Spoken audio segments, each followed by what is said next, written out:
Selamünaleyküm dostlar. Bir Kafih Bülteni videomuza daha hoş geldiniz. Biliyorsunuz bu Kafih Bülteni video serimizi şirketlerin yayınladıkları katılım finans formlarını incelemek için aktifleştirmiştik. Bu Kafih formlarından neler öğreniyoruz? Şunları öğreniyoruz. Şirketlerin ulaşmış oldukları haram gelirler, yani mahzurluk gelirler, varlıklar veya borçların olup olmadığını, varsa oranlarına dair bilgiler ediniyoruz. Aynı şekilde 1 Ekim'de resmi olarak güncellenecek olan katılım tüm endeksine şirketlerin girip giremeyeceğini veya çıkıp çıkmayacağına dair önceden tahminleme yapıyoruz. Daha önceki çalışmalarımızda, yani daha önceki endeks güncellemesinin öncesindeki çalışmalarımızda bu yaptığımız çalışmalar aslında %99 oranında doğru çıktı, yani tahminleme çalışmalarımız. Yani aslında biz standartların, oranların ve aynı şekilde şirketlerin durumlarının farkındayız. Fakat bunu resmi bir belgeye, onların paylaştıkları resmi bir belge olan Kafif'e dayandırarak buna dair bir öngörüde bulunuyoruz. Şirketlerin katılım endeksinde kalacağına veya çıkacağına dair bir tahmin yapıyoruz. Tabii ki bunlar bir yatırım tavsiyesi olarak algılanmamalıdır. Bunlar katılım endeksi kriterlerini bilgilendirme amacıyla yapılan yorumlardır. Bu ilk girizgaha girişi yaptıktan sonra şimdi bu hafta içinde kaç şirketin Kafif yayınladığını birlikte görelim. Kamuyu aydınlatma platformuna giriyoruz dostlar. Geçen 17 Ağustos'ta paylaşmış idik son videomuzu. Oradan itibaren devam edeceğiz. Şimdi oraya inmeye çalışıyorum. Şurası, evet. En son CVK maden işletmelerinde kalmıştık. Yani 298. şirket olan Borusan Yatırım'dan devam edeceğiz. Şimdiye kadar 492, yani neredeyse 194 şirket bu hafta içerisinde hem bilançolarını açıkladı hem de 194 şirket de katılım finans formlarını yayınlamış oldu. Biz bunların hepsini kamuyu aydınlatma platformundaki katılım finans formlarının hepsini Helal Finans mobil uygulamamıza ve şu anda ekranda gördüğünüz web sitemize aktarmış olduk. Biz bunları zaten her gün güncelliyoruz. Çünkü bu işin bir de manevi sorumluluğu var. Biz bunun sorumluluğunda, bilincinde olarak bunları güncellemeye devam ediyoruz burada. Daha önceki videolarımızda KAP üzerinden incelemeye çalışıyorduk. Bunlar da bayağı uzun sürüyordu. Ben size önceki, yani geçen haftaki videomuzda nasıl hızlı bir şekilde inceleyebileceğimizi göstermiştim.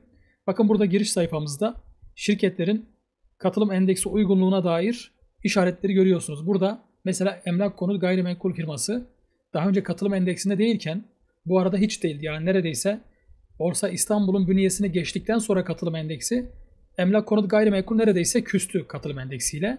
Bu son yayınladığı katılım finans formu ile katılım endeksine girebileceğine dair büyük bir ihtimal var.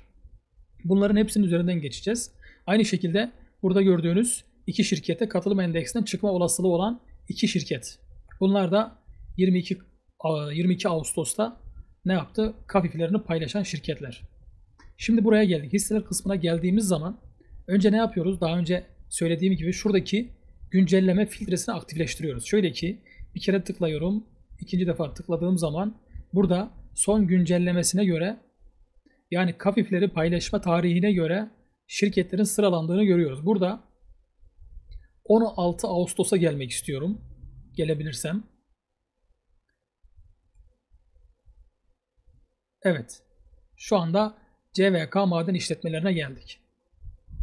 Sonrasında Dio Boya fabrikalarında bu şirkette bir güncelleme yapmışız. Şöyle ki dostlar, daha önce de söylediğim gibi yine tekrarlıyorum çünkü ilk defa izleyenler olacaktır veya 1 saatlik video olur mesela. Bu 1 saatlik videonun 15-20 dakikasını izleyip çıkanlar olacaktır. İstediği hisseye bakıp çıkanlar olabilecektir. Bunlar normal şeyler. O yüzden bunları her zaman tekrarlamak zorundayım. Şöyle ki mesela Diobi üzerinden gidelim. Burada eğer onaylı işareti varsa bu önceki katılım endeksi döneminde de, yani bir önceki dönemde de katılım endeksinde olduğunu ve son yayınladığı Kafif'e göre de yine katılım endeksine uygun olduğunu gösteriyor. Diobi. Aynı şekilde Borusan Yatırım ve Pazarlama. Bu firma da daha önce de uygun değildi. Yani şu anki katılım endeksi döneminde de katılım endeksinde olmayan bir firma. Son yayınladığı katılım finans formu ile de 1 Ekim'deki güncellemede yine katılım endeksine giremeyecek bir firma. Borusan Yatırım.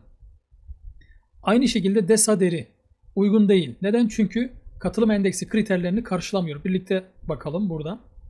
Çünkü mahzurlu gelirleri %5'in üzerinde. Eşik değerlerin üzerinde olduğu için katılım endeksinde yer alamayacak. Bir önceki dönemde de alamamıştı. Neden? Çünkü mahzurlu varlıkları %33'ün üzerinde olduğu için. Devam ediyorum. Sun Tekstil mesela bir önceki dönemde, yani şu anki 1 Ekim'den önceki katılım endeksi döneminde yine uygun, onaylı katılım endeksinde bulunuyor.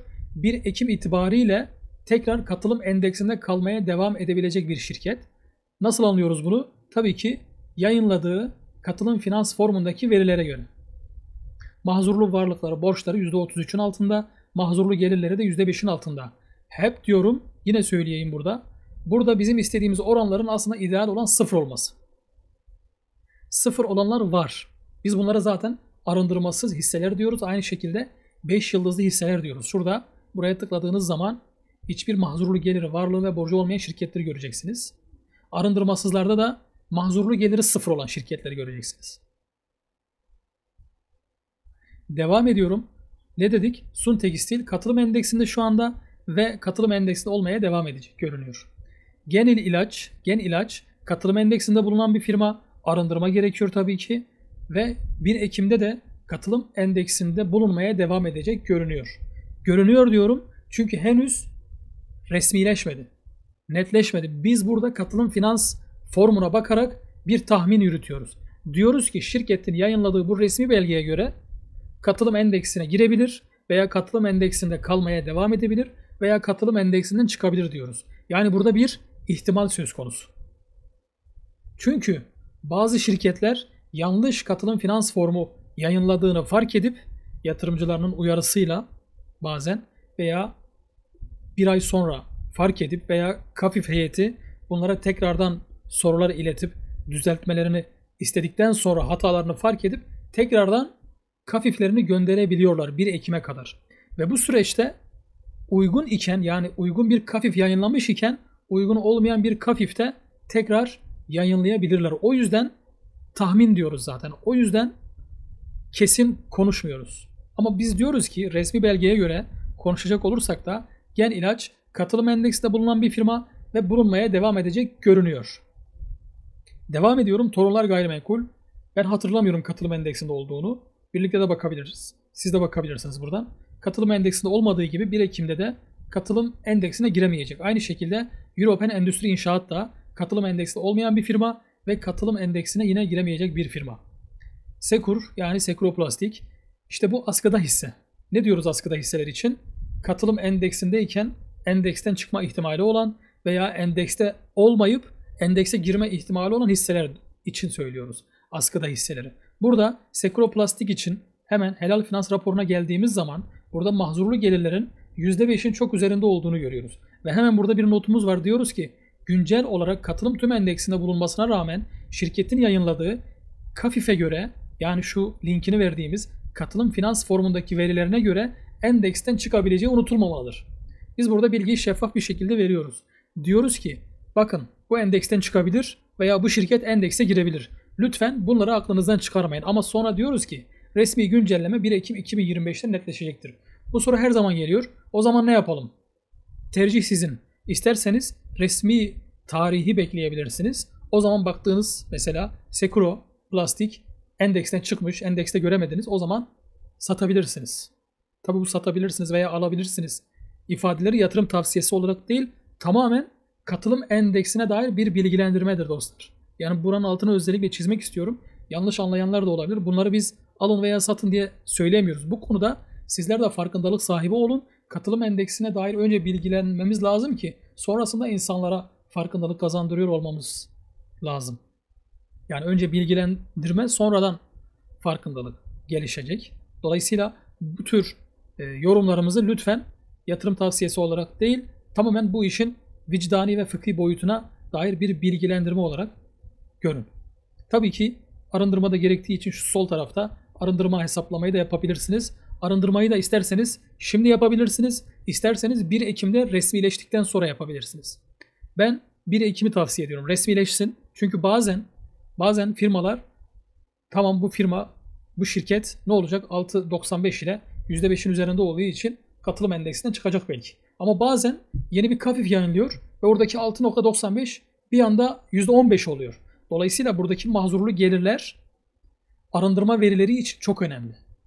O yüzden şuradaki oranın aynı şekilde mahzurlu gelirlerin arındırmaya direkt etki ettiğini bilmemiz çok önemli. 1 Ekim'de arındırmanızı yapabilirsiniz. Ne dedik? Seguroplastik katılım endeksinde güncel olarak bulunmasına rağmen son yayınladığı KAFİF'e göre katılım endeksinden çıkabilir 1 Ekim'de. Ulaşlar Turizm, Ülker Bisküvi ve Matrix bu üçü de şu anda da katılım endeksinde bulunmayan şirketler ve 1 Ekim'de de katılım endeksine giremeyecek olan şirketler görünüyor dostlar. Ülker 2021 yılından beri katılım endeksine girmedi. Ve sebebi de maalesef mahzurlu borçları zannediyorum. Evet, mahzurlu borçları %50'nin de üzerinde. Mahzurlu gelirleri de %5'in üzerinde olduğu için Ülker katılım endeksine giremeyecek firmalardan. Matrix de aynı şekilde. Gediz Ambalaj, Orge Enerji ve Alves Kablo bu 3 firmada şu anda katılım endeksinde bulunan firmalar. Ve 1 Ekim'de de katılım endeksinde bulunmaya devam edecek firmalar olarak görünüyor dostlar. Şöyle aşağıdan devam ediyorum. Ahlatçı Doğalgaz yani Ahgaz ve Bagbaş bandırma gübre fabrikaları bu ikisi de katılım endeksinde bulunmayan iki firma ve aynı şekilde endekse 1 Ekim'de de giremeyecek olan iki firma. Devam ediyorum. Turex Turunç Madencilik, Özer'den Plastik Sanayi ve Smart Güneş Enerjisi bu 3 firmada katılım endeksinde bulunan 3 firma ve 1 Ekim'de de katılım endeksinde bulunmaya devam edecek 3 firma. Türkiye Şişe ve Cam Fabrikaları acaba demiştim ama yine giremedi. Katılım endeksinde olmayan bir firma. 3-4 sene oldu 2021 yılından beri katılım endeksine hiç giremedi. Dolayısıyla katılım endeksinde olmayan ama daha doğrusu ve yanı sıra 1 Ekim'de de katılım endeksine giremeyecek bir firma. Panura Gayrimenkul şu anda katılım endeksinde olmayan bir firma ama 1 Ekim'de katılım endeksine girmesi muhtemel bir askıda hisse dostlar.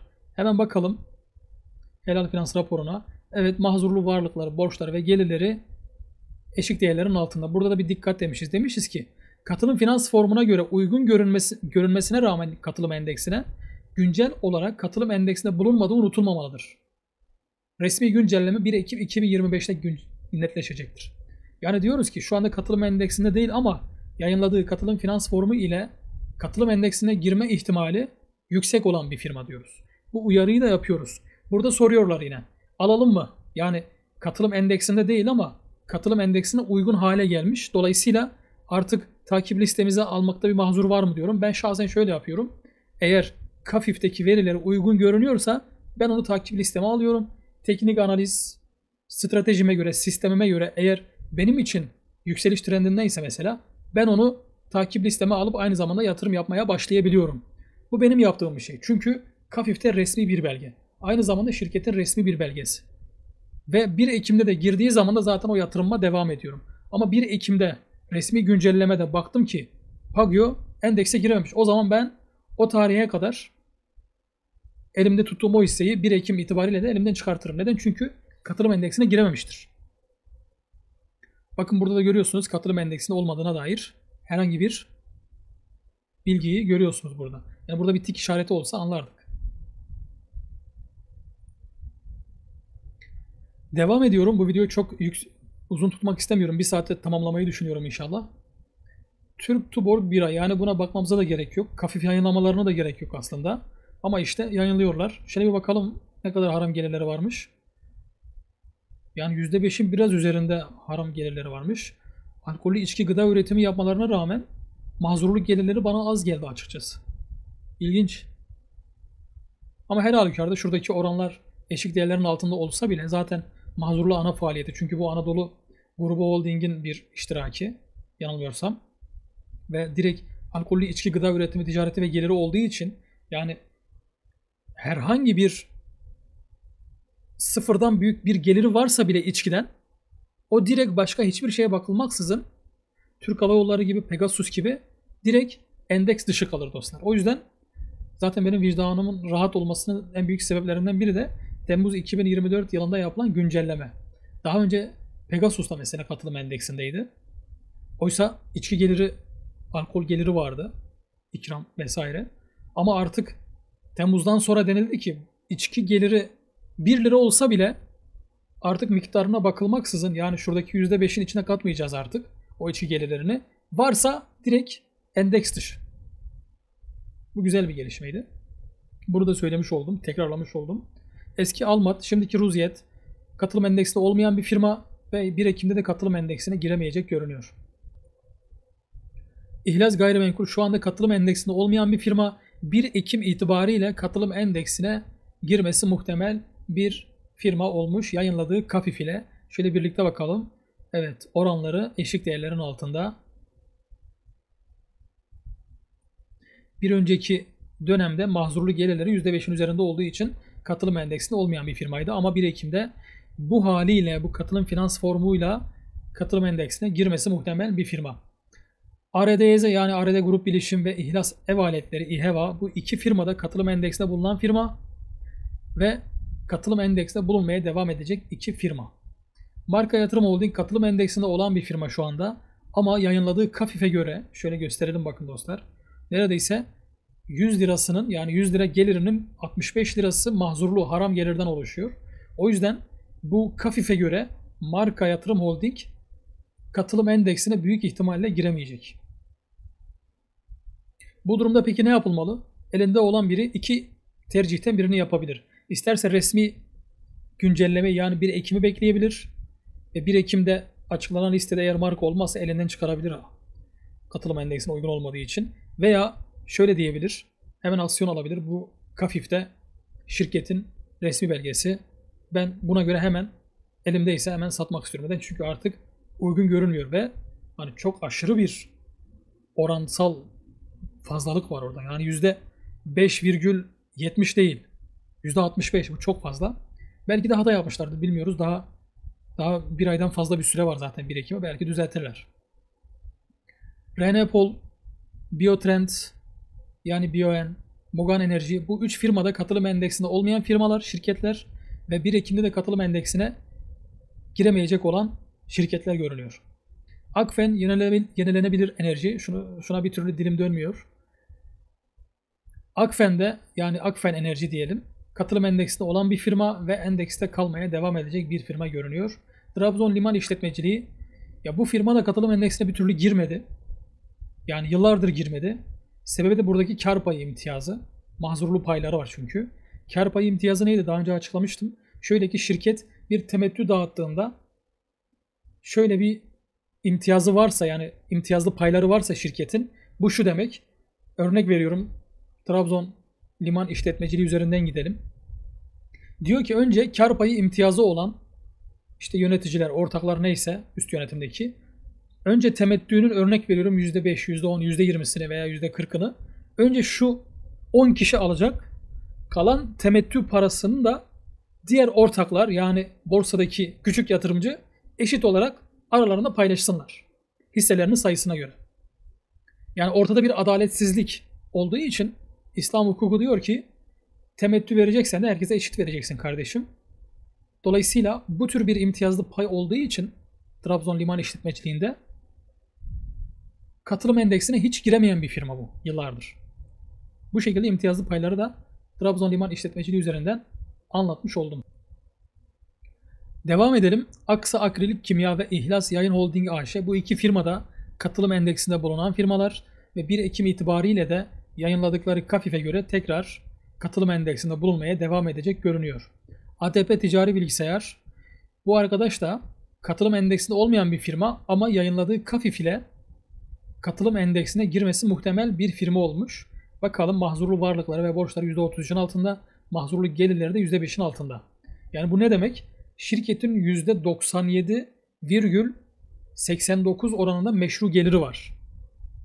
Ve bu eşik değerlerin de altında olduğu için işte mahzurlu pazarda işlem görmüyor.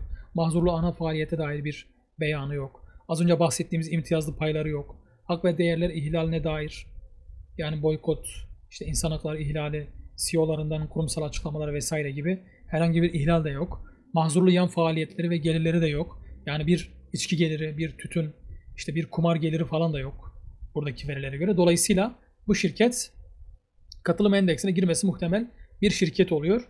Bu tür şirketlere askıda hisse dediğimizi biliyorsunuz dostlar. Şu en üstte askıda hisseleri tıkladığınız zaman hepsini görebiliyorsunuz zaten. Bakın burada şimdiye kadar yayınlanan KAFİF'lerden şirketlerin, daha doğrusu değişkenlik, katılım endeksi uygunluğu değişmesi muhtemel olan şirketleri görüyorsunuz burada.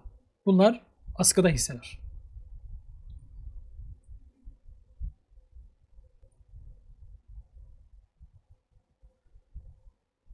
Göltaş Göller Bölgesi. Bu firmada katılım endeksinde bulunan bir firma ve katılım endeksinde bulunmaya devam edecek görünüyor.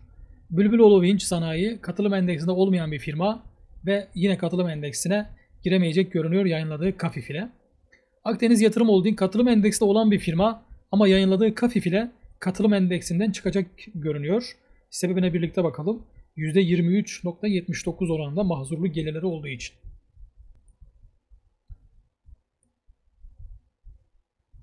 Sarkuysan Elektrolit Bakır. Bu firmada katılım endeksinde olmayan bir firma, yani onaylı değilken 1 Ekim'de katılım endeksine girebilecek olan bir firma. Bu da yeni bir firma olacak. Evet.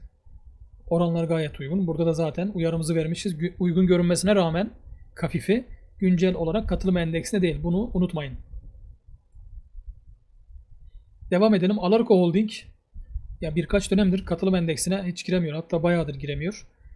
Yine giremeyecek görünüyor. Kervan Gıda Sanayi katılım endeksinde olan bir firma ve katılım endeksinde olmaya devam edecek görünüyor. Odin Solutions Teknoloji katılım endeksinde olmayan bir firma ve yine 1 Ekim'de de giremeyecek görünüyor. Jant Sanayi katılım endeksinde olan bir firma ve katılım endeksinde bulunmaya devam edecek görünüyor.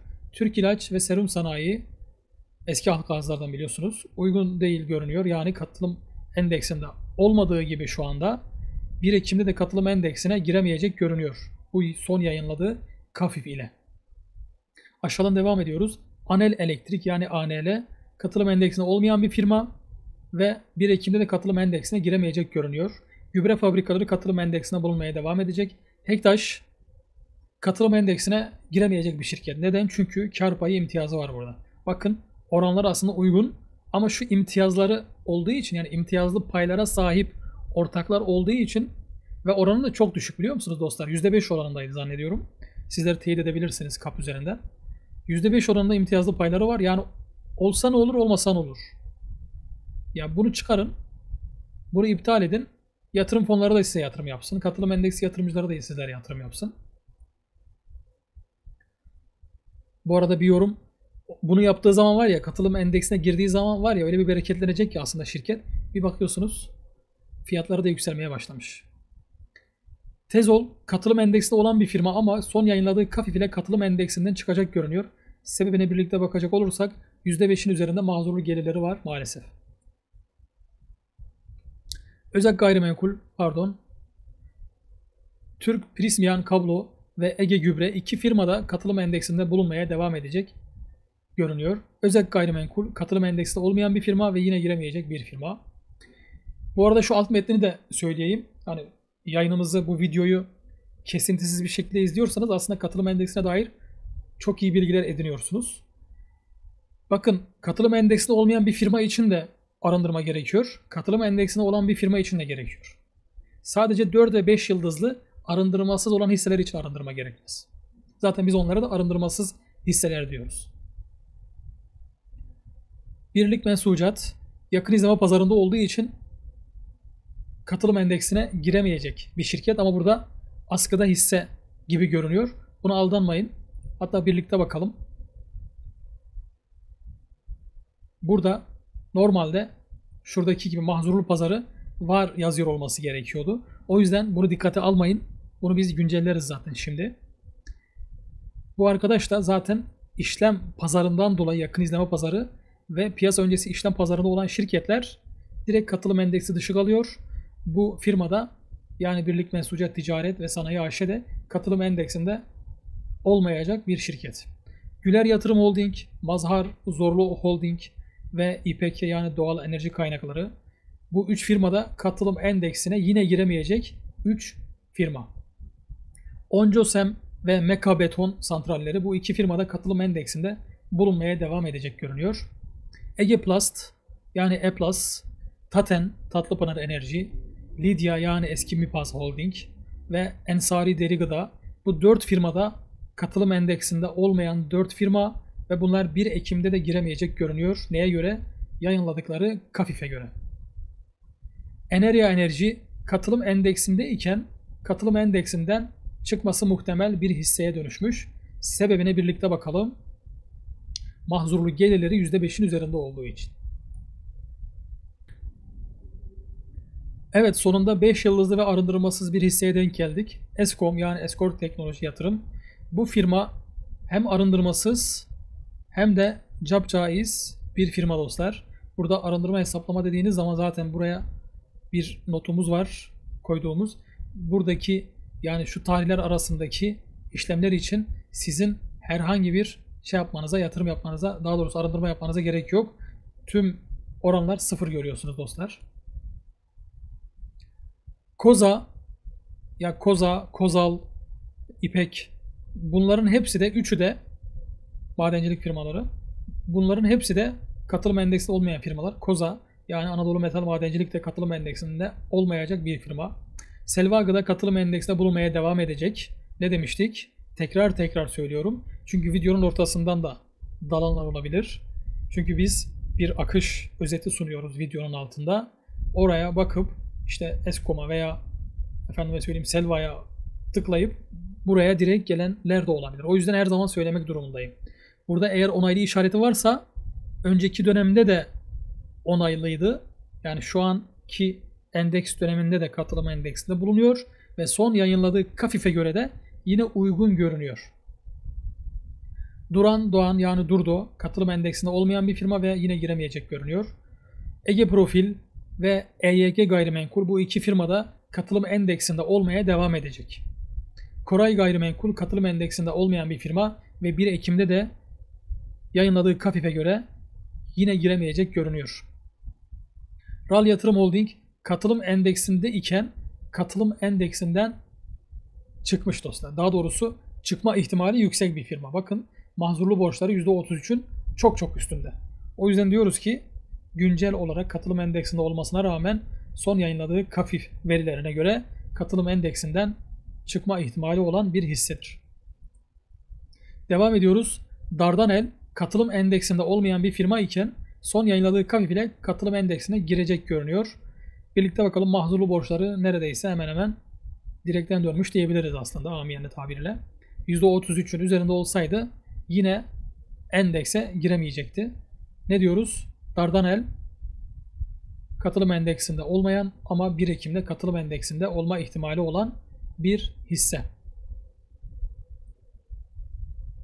Fonet katılım endeksinde olan bir firma ve katılım endeksinde olmaya devam edecek. Reysaş taşımacılık ve lojistik katılım endeksinde olmayan bir firma ve yine 1 Ekim'de de giremeyecek görünen bir firma. Fuzul Gayrimenkul dostlar tıklayalım. Katılım endeksinde halka arzdan beri katılım endeksinde bulunuyor. 5 yıldızlı. Bakın tüm oranları 0 ve şuradaki mahzurlu pazarı, mahzurlu ana faaliyette hiçbirinde mahzurlu bir şey yok. Beyan yok. Alkollü içki, domuz mamulleri üretimi, tütün mamulleri üretimi ve gelirleri vesaire, kumar, faizli finans hiçbiri yok. O yüzden arındırmasız, o yüzden capcaiz, o yüzden 5 yıldızlı.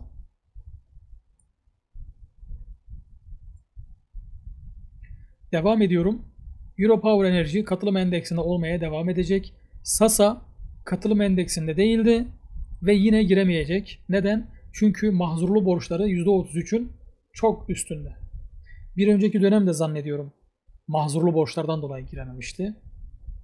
Bir önceki dönemde yine aynı şekilde %40 mahzurlu borçlar. Yani bu şirketin faizli borçlarla bir derdi var. 3 dönemdir endekse alınmamasının sebebi mahzurlu borçlar. Sasa. Aksa Enerji yani Aksen katılım endeksinde iken endeksten çıkma ihtimali olan bir firma dostlar. Neden? Yine mahzurlu borçlar. İşte bu faizli dönemde şirketlerin faize bulaşıp bulaşmadığını bu şekilde anlayabiliyoruz. Yani en azından hani %33 de az bir oran değil bu arada. İstediğimiz %33'ün altı, hatta ideal olan 0 olması. Ama o da mümkün görünmüyor bu şartlar altında. Çok az firma var böyle. %33'ü de aşmış. O yüzden endeksten çıkacak görünüyor büyük ihtimalle. GESAN ve İzmir Fırça Sanayi yani İSFAŞ iki şirkette katılım endeksine bulunmaya devam edecek.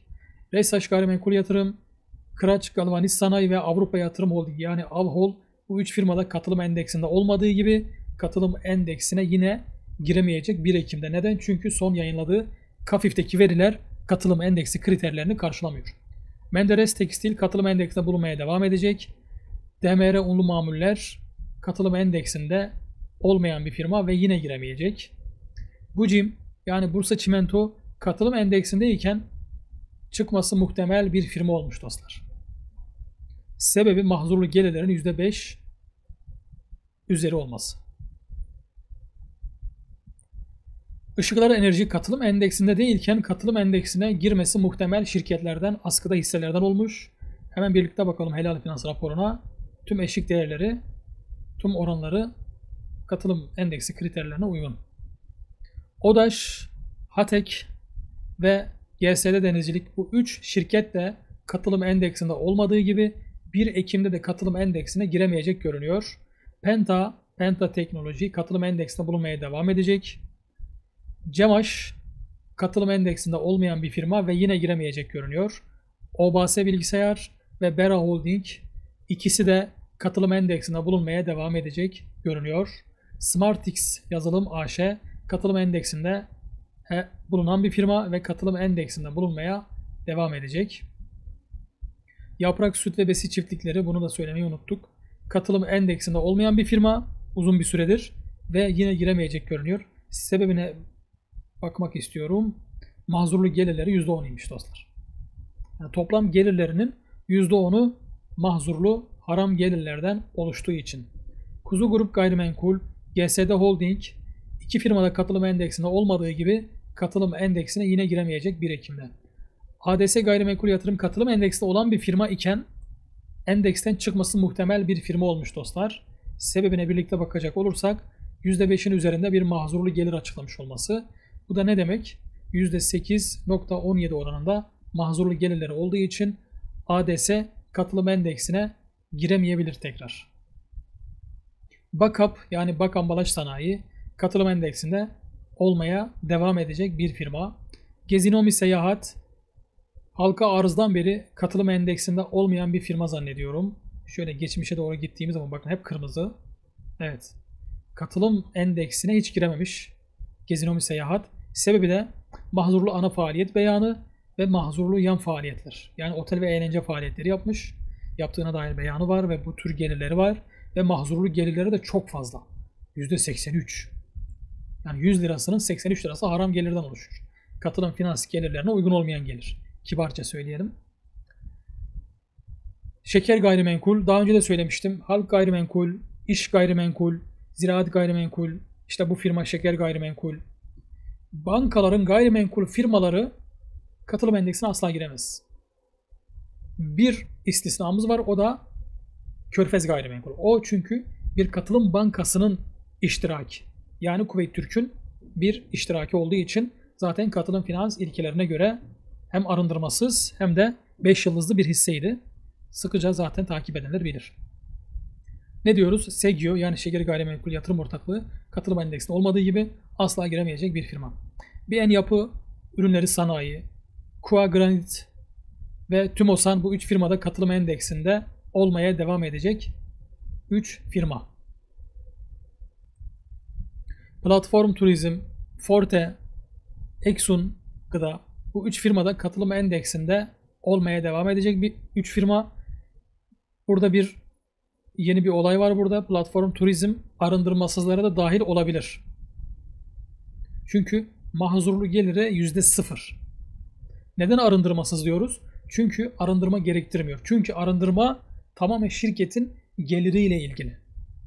Burada mahzurlu varlıkları %1'in altında, mahzurlu borçları da toplam varlıklarının %13'ü civarında. Burada biz demişiz ki not olarak katılım endeksinde yer almaya devam etmekle birlikte KAFİF'e göre arındırma gerektirmeyen şirketlerden olabileceği unutulmamalıdır. Bakın yine bir ihtimalden söz ediyorum.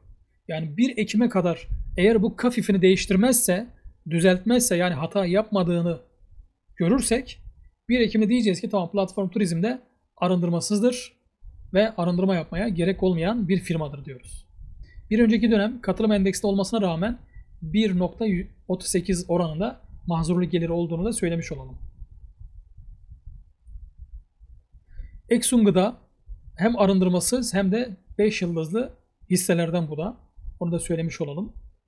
Devam ediyorum. Kafein Yazılım katılım endeksinde olmayan bir firma ve yine giremeyecek katılım endeksine. Servet Gayrimenkul, bu da arındırmasız oldu. Birlikte bakalım. Platform Turizm gibi. Bakın, mahzurlu gelirleri %0 ve arındırma yapmaya gerek olmayan bir firma. Tabi ne zaman için? Eğer siz 1 Ocak ve 30 Haziran 2025 tarihleri arasında yatırım yaptıysanız bu firmaya arındırma yapmanıza gerek yok. Şu anda 23-22 Ağustos'tayız. Ağustos'ta aldınız diyelim. Aralığa kadar tuttunuz. Ve Servet Gayrimenkul de ne yaptı? Nisan 2026'da yeni bir kafif yayınladı. Ve dedi ki işte benim %0.5 oranında mahzurlu gelirim var. O zaman diyeceğiz ki yılın ikinci yarısı için bu şirketin mahzurlu gelirleri olduğu için benim arındırma yapmama gerek var. Çünkü o süreçte, o tarihler arasında şirket az da olsa mahzurlu gelire bulaşmış. Arındırmanın olayı bu zaten. Sen o şirketin bir ortağısın. O şirketin bir ortağı olarak senin şirketin yaptığı faaliyetlerden, yani elde ettiği gelirlerden sen de sorumlusun. Haliyle arındırma da zaten bunun için var. Devam ediyorum. Seymen Kardeşler Gıda Üretim katılım endeksinde olmadığı gibi yine giremeyecek. İhlas Holding katılım endeksinde olmaya devam edecek. Astor Enerji, Akiş Gayrimenkul ve Arsan Tekstil ve Papillon Savunma Teknoloji, bu 4 firmada katılım endeksinde olmadığı gibi katılım endeksine yine giremeyecekler. Astor'un biraz üzerinde durayım. Halka arzda katılım endeksine uygundu ama 2023 yılının Ağustos ayıydı galiba, pardon. Evet, Ağustos ayında ne olduysa 1, 2, 3, 4, 5 dönemdir maalesef katılım endeksine giremiyor. Yani 2 sene oldu diyelim. Neredeyse 2 senedir katılım endeksine giremiyoruz. Sebebi buradaki mahzurlu gelirlerin %5'ten fazla olması, 3 katı olması neredeyse. Çünkü çok soruluyor. O yüzden belirtme ihtiyacı hissettim. Oba Makarnacılık katılım endeksinde bulunmaya devam edecek. Söktaş Tekstil, Aydem Enerji, Enda Enerji ve SDT Uzay ve Savunma Teknoloji, bu firmalar da, bu 4 firmada katılım endeksinde olmadığı gibi 1 Ekim'de de katılım endeksine giremeyecek görünüyor. Vestel katılım endeksinde olan bir firma olmasına rağmen son yayınladığı KAFİ ile katılım endeksinden çıkacak görünüyor. Sebebine birlikte bakalım. Mahzurlu borçları %33'ten fazla, mahzurlu gelirleri de %5'ten fazla, yani eşik değerlerin çok üstünde olduğu için. İndeks bilgisayar sistemleri katılım endeksine uygun olmadığı gibi şu anda da katılım endeksinde değil ve 1 Ekim'de de katılım endeksine giremeyecek. Zannediyorum bu arkadaşların imtiyazlı payları vardı, evet. Bakın, bu da Hektaş gibi oranlara uygun olmasına rağmen imtiyazlı paylardan dolayı bu haliyle asla katılım endeksine giremeyecek. Altın Kılıç Gıda katılım endeksinde bulunmaya devam edecek. Çelebi Hava Servisi, Frigo, Yeşil Yapı Endüstri, Ege Endüstri yani Egean, bu firmalar katılım endeksinde olmadığı gibi endekse de giremeyecek görünüyor 1 Ekim'de. Berkosan Yalıtım katılım endeksinde olmaya devam edecek. BMS Çelik Hasır ve Arzum Elektrikli Ev Aletleri, bu iki firmada katılım endeksinde olmadığı gibi katılım endeksine yine giremeyecek. Kron Teknoloji katılım endeksi olmaya devam edecek. Batı Çim, Batı Anadolu Çimento, Birleşim Grup Enerji ve Halk Gayrimenkul, bu 3 firmada katılım endeksine giremeyecek. Ve şu anda da katılım endeksinde değil zaten. Bakın ne demiştik? Bankaların gayrimenkul firmaları da katılım endeksine uygun değil.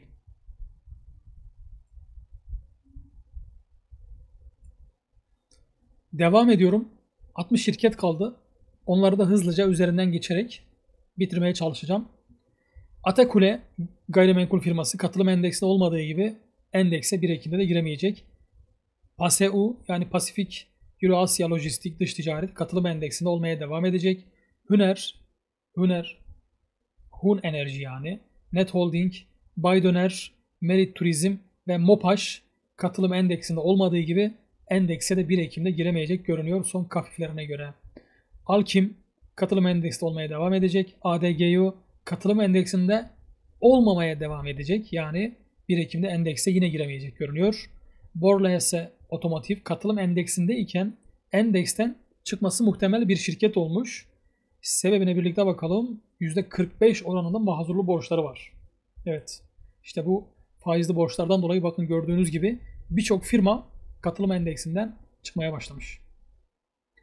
Elite Natural Organik Gıda, Vakko, Hareket Proje Taşımacılığı bu 3 firmada katılım endeksinde olmaya devam edecek. Seranit, Granit, Seramik katılım endeksinde olmadığı gibi katılım endeksine de giremeyecek bir firma.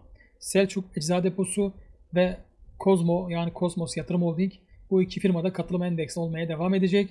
Kosmos Yatırım Holding için bir notumuz var. O da arındırmasız olabileceğine dair bir not. Çünkü mahzurlu gelirleri %0. Bakın arındırmasız firmalar bu şekilde artmaya başladı. Tabi önemli olan bir de yıllıkta da görmemiz lazım onu. Çünkü bakın bir önceki dönemde %1'in altındaymış. Yani 2004 için geçerli. Çünkü bu 2024'ün bakın 2024'ün kafifi bu. Fakat şu anki 2025'in ilk 6 ayı için geçerli. O yüzden bu da arındırmasız 4 yıldızlı şirketlerden oldu diyebiliriz. İnşallah daha da artar. Şöyle bir 3 haneli rakamları görürüz inşallah arındırmasız firmaları ki hem bununla ilgili fonlar ortaya çıksın hem de diğer şirketlere mahkum kalmayalım ve öyle bir sayı olsun ki artık %5 değil de eşik oran %3 olsun mesela. Çünkü diyeceğiz ki bizim artık o oranları indirmemiz lazım ki şirketler biraz daha kendilerine çeki düzen versinler. Neyse devam edelim. Magen yani Margün Enerji, Esen yani Esenboğa Elektrik, Naten 3 tane enerji firması da katılım endeksinde değilken bu 3 firmada katılım endeksine girecek görünüyor 1 Ekim'de dostlar. Bobet katılım endeksinde değil ve yine giremeyecek görünüyor. Celha yani Çelik Halat ve Tel Sanayi katılım endeksinde olmaya devam edecek. Loras Holding katılım endeksinde olmasına rağmen son yayınladığı KAFİ ile katılım endeksinden çıkacak görünüyor. İmaj Makine Sanayi katılım endeksine devam demiş. Alfa Solar yani bir çıktı bir daha giremedi. MİA Teknoloji bu arkadaş da bir çıktı endeksten bir daha giremedi. Entra, Kale Seramik yani bu 4 firmada daha çok Kale Seramik, Miatek ve Alfas bu 3 firmada katılım endeksindeydi bir zamanlar ve çıktıktan sonra bir daha giremedi maalesef ve 1 Ekim'de de giremeyecek görünüyor. Entra da aynı şekilde. İz Yatırım Holding burada da bir notum var. İz Yatırım Holding arındırmasız idi dostlar. Arındırmasızları sık takip edenler bilir. Bakın burada 3'ü de 0. Fakat 2025'in ilk 6 ay içerisinde %0.61 oranında mahzurlu gelire bulaşmış. Artık arındırmasız değil ve arındırma gerektiren bir firma olduğunu öğreniyoruz. Bu ne demek? Yani elinde tutan biri 2025'in ilk 6 ayında elinde tutan biri ne yapacak? Arındırmasız diye tutmuştuk tamam ama arındırma çıktı. Allah'tan %1'in altında. Hemen örnek bir arındırma yapalım. Bakın İz Yatırım. Diyelim ki 1 Ocak'tan itibaren elimizde tuttuğunu varsayalım. Ne zamana kadar?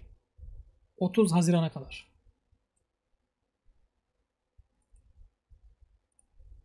Örnek veriyorum 1000 adet olsun. Tümünü hesapla diyelim. Ve neredeyse 10 lira bile olmayan bir ne çıktı? Bir arındırma tutarı çıktı. Şurada soru işaretine tıkladığımız zaman zaten 181 günlük ortaklığımız süresince bize düşen arındırma bir ortak olarak bu şirketin bir ortağı olarak bize düşen arındırma yani 1000 tane lot elinde bulunduran bir ortağın yapması gereken arındırması 10 liraymış. Bu şekilde örnek bir arındırma da yapmış olduk. Yani bakın şunu da söyleyeyim bu vesileyle. Arındırmasız olması, arındırma gerektirmemesi gelecekte de arındırmasız olacağı garantisini vermez. Bunu İz Yatırım Holding'de gördük. Neden? Çünkü bazen olabiliyor. Çünkü bu şirketin esas sözleşmesinde ben katılım finans ilkelerine göre hareket edeceğim diye bir ibare yok. öyle bir zorunlulukları yok. Ama şu ana kadar da iyi dayandılar. Ve buna rağmen katılım endeksinde bulunmaya devam ediyorlar ama bir de çok cüz'i bir oran. Yani ne demek biliyor musunuz bu? Aslında şirketin %99.39 oranındaki geliri meşru helal gelir. Bir dipnot daha. Albaraka, Katılım Evim, Körfez Gayrimenkul. Bu şirketler zaten katılım finans ilkelerine göre yönetildiği için ve her faaliyetleri danışma kuruluna tabi olduğu için her türlü arındırmasız olacaktır. Ama başka firmalar bir dönem arındırmasız olabileceği gibi bir sonraki dönem arındırmasız olmaktan çıkabilir. O yüzden bu tür değişikliklere de hazır olmakta fayda var. Neyse ki İz Yatırım çok fazla bizi şaşırtmadı. Örnek veriyorum. Şuradaki mahsurluk gelirler %10 olsaydı mesela çok daha fazla olurdu. Ve katılım endeksinden de çıkmış olurdu.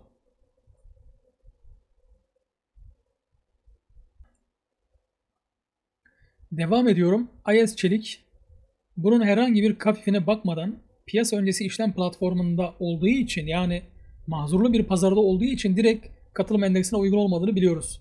Reader Technology halka arzdan beri katılım endeksine uygun olmayan bir firma ve 1 Ekim'de de katılım endeksine yine giremeyecek görünüyor. Lokman Hekim katılım endeksinde olmaya devam edecek. Doğanlar Mobilya katılım endeksinde olmaya devam edecek. Yeotek yani Yeo Teknoloji katılım endeksindeyken endeksten çıkmaya aday bir firma. Neden? Çünkü mahzurlu borçlarından dolayı. %33'ün çok üstünde maalesef. Yeotek de endeksten çıkma ihtimali olan hisselerden. Kütahya Porselen katılım endeksine devam demiş. Işık Plastik, Ulusoy, Un Sanayi, Döktaş, Dökümcülük bu üç firmada katılım endeksinde olmadığı gibi yine endekse giremeyecek görünüyor. Söke Değirmencilik katılım endeksine devam demiş. Yeşil Gayrimenkul, Kaplamin Ambalaj, Ekos Teknoloji, Megametal ve TGS Dış Ticaret bu 5 firmada katılım endeksinde olmadığı gibi endekse de tekrar giremeyecek, endeksin şartlarını karşılamıyor bu firmalar. Koza Polyester yani Kopol katılım endeksindeyken bu da çıkma cüretinde bulunmuş. Neden? Hemen bakalım. Bakın bu da mahzurlu borçlardan dolayı, yani faizli borçlarından dolayı endeksten çıkması muhtemel bir hisse olmuş. Koza Polyester. Eskar Filo, eski İdeal, şimdiki Skyalp, finansal teknoloji, fintech. Bu iki firmada katılım endeksine uygun olmadığı gibi yine giremeyecek görünüyor. Gürsel Turizm Taşımacılık katılım endeksine devam demiş. Tektu katılım endeksinde olmadığı gibi katılım endeksine yine giremeyecek. Eski Reha Girişim, şimdi ise İcux Girişim Sermayesi katılım endeksindeyken katılım endeksinden çıkması muhtemel bir firma olmuş. Sebebi mahzurlu gelirlerin eşik oranını aşması. Agrotek Yüksek Teknoloji de katılım endeksinde olmadığı gibi endekse giremeyecek bir firma. Gerel yani Gersan Elektrik, Kuyaş Yatırım, Karsan Otomotiv, Yunsa, Penguin Gıda, Fade Gıda bu firmaların hepsi de katılım endeksinde olan firmalar ve yine katılım endeksinde olmaya devam edecek olan firmalar. Yunsa için bir not düşüyoruz. Daha önce de arındırmasız idi. Yanlış hatırlamıyorsam evet. Çünkü mahzurluk gelirleri 0 idi ve burada da yine mahzurluk gelirlerini 0 olarak duyurmuş ve arındırmasız olmaya devam eden şirketlerden, fakat 4 yıldız. Neden? Çünkü bu 3 oran da 0 değil. Bir tanesi sıfırdan büyük. Bu da bir tanesi sıfırdan büyük olduğu için arındırmasız ama 4 yıldız. Yani 4 yıldız ve 5 yıldızlar arındırmasız demek. Emlak Konut katılım endeksinde değil ama son yayınladığı Kafif'e göre sonunda yıllar sonra katılım endeksine girecek bir firma olarak görünüyor dostlar. Armada, eski Armada, şimdinin Ingram Mikro Bilişim ve Göknur Gıda bu iki firmada katılım endeksinde iken katılım endeksinden çıkması muhtemel firmalar haline gelmiştir. Sebebine birlikte bakalım. Mahzurlu borçlar. Göknur'a bakalım. Mahzurlu gelirler maalesef. Bu iki firmada katılım endeksinde iken katılım endeksinden çıkması muhtemel, askıda hisselere dönüşmüş. Sonuç 1 Ekim'de netleşecek dostlar. Bakın burada dostlar, askıda hisselere tıkladığım zaman mobil uygulamada da inceleyebilirsiniz. Uygulamamız şu anda iOS tarafında olmadığı için iOS kullananlar, yani iPhone'cular hissemizin, daha doğrusu sitemizin buradaki hisseler kısmından askıda hisselere tıklayarak bu güncel listeye ulaşabilir dostlar. Burada toplamda katılım endeksi uygunluğu değişmesi muhtemel 54 firma var. Ve üzücü bir durum, katılım endeksinden çıkacak olan firmalar daha fazla maalesef. Toplam sayısı 54, fakat bir firmayı yanlışlıkla eklemiştik. Çünkü işlem pazarındaki durumu nedeniyle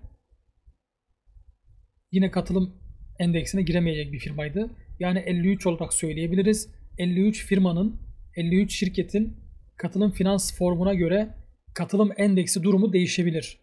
Bu 53 firmadan 33 tanesi dostlar katılım endeksinden çıkması muhtemel iken 23 tanesi de katılım endeksine girmesi muhtemel. Yani çıkanlar 30, daha doğrusu çıkması muhtemel olanlar 30 iken girmesi muhtemel olanlar da 23. Çıkanlar girenlerden biraz daha fazla olması açıkçası biraz moral bozuyor, ama az önce sebeplerine birlikte bakarken bunların en büyük sebebinin mahzurlu borçlar olduğunu görüyoruz. Yani şirketler finansman maliyetlerini maalesef faizli borçlardan karşılarken çok yüksek finansman maliyetleriyle karşılaşıyorlar ve haliyle o %33 eşiğini genellikle %36, 37, 38, 40 o civarlarda aştılar ve bu haliyle de katılım endeksine 1 Ekim'de tekrar dahil olamayacaklar görünüyor. Askıda hisseler bu şekilde dostlar. Arındırmasızların güncel sayısına birlikte bakalım. Şu anda 23 tane güncel olarak arındırma gerektirmeyen hisseler var. Kaç tanesi 5 yıldız? Geçen hafta 10 idi. Şimdi tekrar bakalım. Burada Albaraka var 1.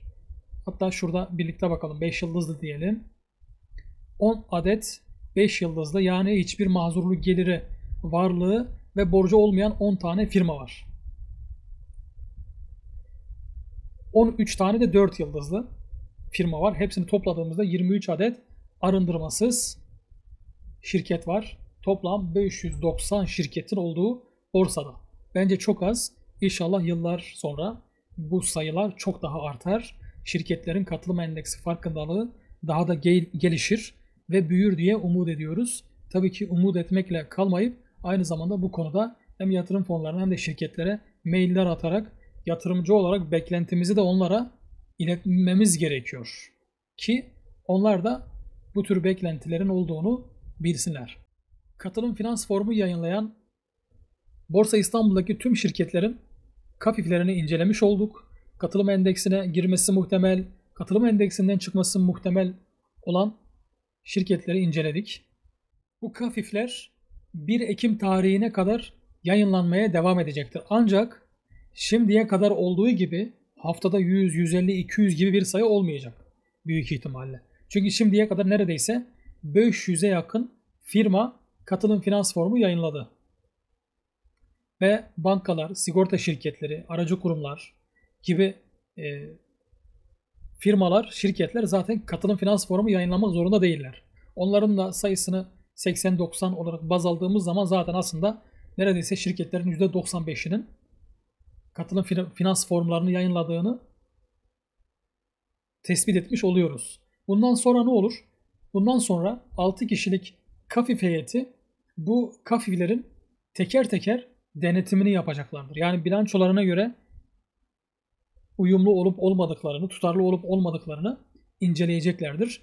Ve bundan sonra genellikle düzeltme KAFİF'i gelir diye düşünüyorum. Çünkü daha önce öyle olmuştu. O yüzden diyoruz zaten.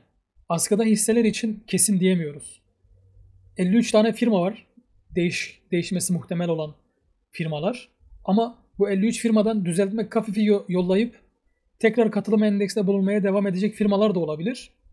Veya KAFİF heyeti, kardeşim sen buraya KAFİF'ini uygun göndermişsin ama bak buradaki faizi yazmamışsın veya gözünden kaçmış sanırım diyerek tekrar yeni bir KAFİF yollamak zorunda kalabilir şirketler ve buna göre tekrar endeks dışında kalabilir o şirketler. O yüzden asıl güncelleme tarihi olan 1 Ekim'i resmi bir tarih olarak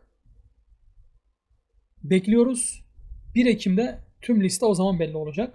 Biz de 1 Ekim'e kadar askıda hisselerin, yani yaptığımız tüm yorumların ne derece tutarlı olup olmadığını yine birlikte bu YouTube kanalımızda birlikte tekrar üzerinden geçeceğiz inşallah. Siz bizi desteklediğiniz sürece biz de burada katılım endeksi farkındalığını oluşturmaya, üretmeye devam edeceğiz. Herkese hayırlı ve bereketli kazançlar dilerim. Allah'a emanet olun.